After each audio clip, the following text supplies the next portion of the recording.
Everyone, कैसे हो आप सभी लोग? आई होप आप बहुत अच्छे होंगे और अच्छे से तैयारी भी चल रही होगी। सो आज हम करने वाले हैं इंश्योरेंस अवेयरनेस एमसीक्यू का लेक्चर नंबर 22।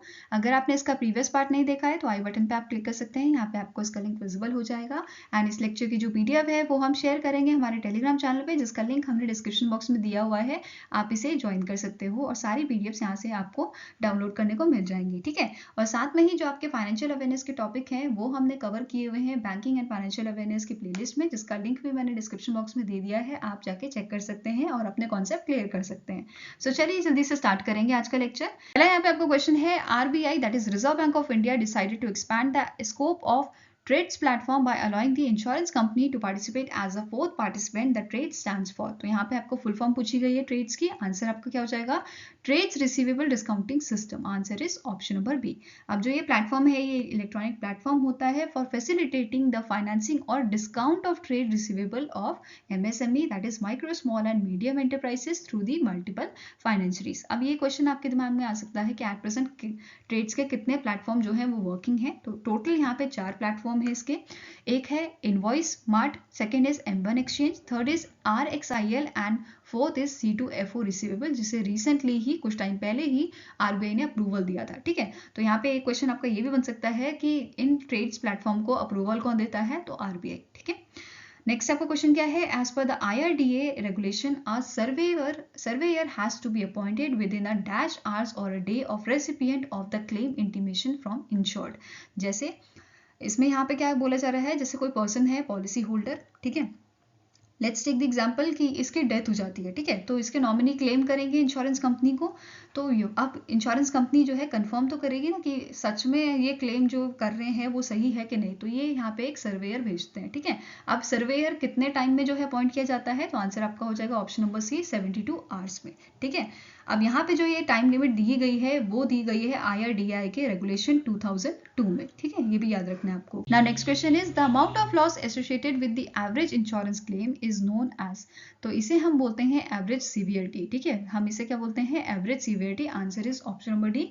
अब एवरेज सीवियरिटी का फॉर्मूला आपको पूछा जा सकता है, तो इसका फॉर्मूला क्या होता है? Total amount of loss divided by the number of claims, ठीक है। फॉर्मूला क्या है? Total amount of loss divided by number of claims, ठीक है। नाउ नेक्स्ट आपको क्वेश्चन है, rate making is determination of dash. So rate making is a determination of premiums to charge for insurance, ठीक है। Answer आपका यहाँ पे क्या हो जाएगा? Option number C, that is premiums to charge for insurance, right? Now next आपका question है, which of the following insurance provide an additional layer of security to those who are at a risk for being sued for damages to the other peoples or injuries caused to the other peoples in an accident? So answer आपका यहाँ पे हो जाएगा, इसे बोलते हैं हम umbrella insurance, ठीक है। Answer is option number B. Next आपका क्वेश्चन है, what does L stands for in PLPD? So PLPD का फुल फॉर्म आपको पता होना चाहिए, दैट इज पर्सनल लायबिलिटी, ठीक है, personal liability and property damage. अब यहाँ पे क्वेश्चन क्या पूछा है, what does L stands for in PLPD? तो आंसर आपका हो जाएगा दैट इज लायबिलिटी, ठीक है। Answer is option number D, that is liability, ठीक है। नेक्स्ट आपका क्वेश्चन है, insurance of the same subject matter with a 2 different company और a same company but a 2 different policies is known as. तो इस type के insurance को हम क्या बोलते हैं? डबल इंश्योरेंस, ठीक है। What we call it a double insurance और अ डुअल इंश्योरेंस, ठीक है। डबल इंश्योरेंस या डुअल इंश्योरेंस, जो भी आपको ऑप्शन में मिलेगा आपको टिक करना है, ठीक है। नेक्स्ट आपका क्वेश्चन है, a person who holds something in trust for another is known as, ठीक है। इस टाइप के पर्सन को हम क्या बोलते हैं? इसे बोला जाता है फिड्यूशियरी, ठीक है। आंसर क्या हो जाएगा? Option number B, that is fiduciary, ठीक है। नेक्स्ट आपका क्वेश्चन है, a survey to determine a properties insurable value और the amount of loss is termed as. तो इसे हम बोलते हैं अप्रेजल, ठीक है। व्हाट वी कॉल इट, हम इसे बोलते हैं अप्रेजल, ठीक है। आंसर आपका क्या हो जाएगा? Option number C. Now next आपका क्वेश्चन है, at secure is a cyber insurance policy for individuals launch by which company. तो इस टाइप के साइबर इंश्योरेंस पॉलिसी किसने लॉन्च की थी? इसे लॉन्च किया था HDFC एग्रो जनरल इंश्योरेंस ने, ठीक है। आंसर आपको क्या हो जाएगा? ऑप्शन नंबर सी, HDFC एग्रो जनरल इंश्योरेंस, जिसका एस्टैब्लिशमेंट 2002 में की गई थी, ठीक है। अगर इसका हेडक्वार्टर की बात करें तो इसका हेडक्वार्टर लोकेटेड है आपका मुंबई महाराष्ट्र में, ठीक है। कहाँ पे लोकेटेड है? मुंबई महाराष्ट्र में। और इसके at present MD and CEO कौन है? इनका नाम है रितेश कुमार। ठीक है, क्या नाम है? रितेश कुमार। फाइन। नेक्स्ट आपको क्वेश्चन है, who is current chairman of ECGC? So ECGC के करंट चेयरमैन कौन है? इनका नाम है एम सेथिलनाथन। तो आंसर आपका हो जाएगा ऑप्शन नंबर बी। अब ईसीजीसी की शुरुआत जो है 1957 में की गई थी। ठीक है, जुलाई 1957 में इसकी शुरुआत की गई थी ताकि जो एक्सपोर्ट है उसे प्रमोट किया जा सके, और एक्सपोर्ट को प्रमोट करने के लिए ये प्रोवाइड करता है क्रेडिट रिस्क इंश्योरेंस। ठीक है, ये भी आपको याद रखना है। अब ईसीजीसी के फुल फॉर्म आपको पूछी जा सकती है, जिसे पहले export Credit Guarantee Corporation of India भी कहा जाता था। ठीक है, ये चीज आपको याद रखना है, that is Export Credit Guarantee Corporation of India. ठीक है, नाउ नेक्स्ट आपका क्वेश्चन है, the fixed amount of money paid by the insured to the insurance company regularly is called. तो इसे हम क्या बोलते हैं? इसे हम बोलते हैं प्रीमियम। ठीक है, आंसर आपका क्या हो जाएगा? Option number C, that is premium. Next आपका क्वेश्चन है, the Pradhanmantri Vaya Vandana Yojana has been launch by which among the following company? तो कौन सी इनमें से ऑर्गेनाइजेशन है जिसने इसे लॉन्च किया था? तो आंसर आपका हो जाएगा option number A, that is life insurance corporation of India. ठीक है, इसे मई 2017 को लॉन्च किया गया था। ठीक है, मई 2017 में इस पेंशन स्कीम को लॉन्च किया गया था। अब यहाँ पे इसके फीचर्स देख लेते हैं। इसका पॉलिसी टर्म जो है वो 10 ईयर्स का है। ठीक है, पॉलिसी टर्म। फाइन।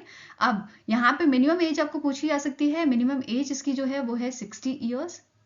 और यहाँ पे अगर हम बात करें इन्वेस्टमेंट की, तो अप टू 15 लाख जो है आप इसमें इन्वेस्ट कर सकते हो। और साथ में ही ये जो स्कीम थी वो न्यूज़ में थी, क्योंकि 31 मार्च 2023 से ये स्कीम बंद हो जाएगी। ठीक है, तो ये भी आपको याद रखना है।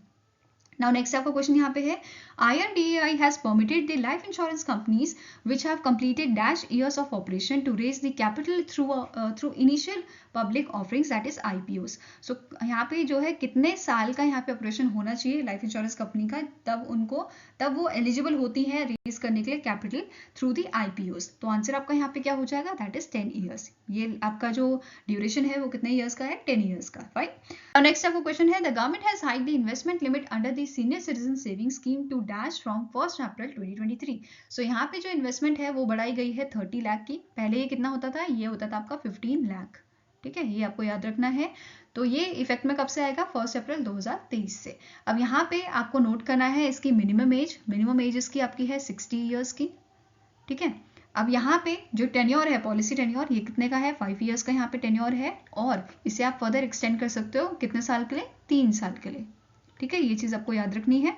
और यहाँ पे एक और चीज़ जो एडिशनल यहाँ पे कंडीशन है, दैट इज अगर आप 55 ईयर्स के हो जाते हो और आप रिटायर हो जाते हो, इन दैट केस भी आप जो है सीनियर सिटीजन सेविंग स्कीम का अकाउंट जो है वो ओपन करवा सकते हो। ठीक है, Now next आपका क्वेश्चन है, an independent professional person registered under the Insurance Act who represent the insurance buyer to purchase the insurer's policy is known as dash। तो इस प्रोफेशनल पर्सन को हम कहते हैं एजेंट। ठीक है, पॉलिसी एजेंट या इंश्योरेंस एजेंट जो होता है। ठीक है, नेक्स्ट आपका क्वेश्चन है, the insurance companies provide an option of reactivating the lapse policy within a specific period of time post the grace period, this period is known as. So basically lapse policy क्या होता है, या policy को lapse policy कब वो बन जाती है? जब पॉलिसी होल्डर अपने प्रीमियम नहीं देता है, उसके बाद उसे 15 डेज का ग्रेस पीरियड भी दिया जाता है। अगर पॉलिसी ऑनलाइन ली होगी तो ग्रेस पीरियड आपका 30 डेज का होता है। उसके बाद भी आपको एक पीरियड दिया जाता है रीएक्टिवेट करने के लिए आपकी लैप्स पॉलिसी को। इसे हम क्या कहते हैं? इसे बोला जाता है रिवाइवल पीरियड। ठीक है, तो आंसर आपका क्या हो जाएगा? Option number C. Now next आपका क्वेश्चन क्या है, an insurance policy designed to protect professionals and business owners when they are found to be a fault for a specific event such as misjudgment is termed as। तो इस policy को हम बोलते हैं indemnity policy. ठीक है, answer indemnity insurance. तो answer आपका हो जाएगा option number A, that is indemnity insurance. So I hope guys आपको ये वीडियो पसंद आई हो। अगर पसंद आई तो लाइक एंड शेयर जरूर कीजिएगा, और हमारे साथ जुड़ने के लिए हमारे चैनल को सब्सक्राइब कीजिएगा। अगर आपके कुछ सजेशन है तो आप हमें मेल कर सकते हैं benchmarkstudy007@gmail.com पे, या फिर आप हमें कमेंट सेक्शन में भी लिख सकते हैं। एंड इसी के साथ साथ जैसे कि मैंने आपको बोला था, बैंकिंग अवेयरनेस और फाइनेंशियल अवेयरनेस की प्लेलिस्ट हमने डिस्क्रिप्शन बॉक्स में तो ऐड की ही है, साथ में ही यहाँ पे भी मैं आपको इसका लिंक दे रही हूँ आई बटन पे, ताकि आप इजीली उसे एक्सेस कर पाओ और यहाँ से आप सारे अपने कॉन्सेप्ट क्लियर कर पाओ। ठीक है, तो मिलेंगे ऐसे ही नेक्स्ट वीडियो के साथ। Till then take care, have a nice day and all the best for your preparation.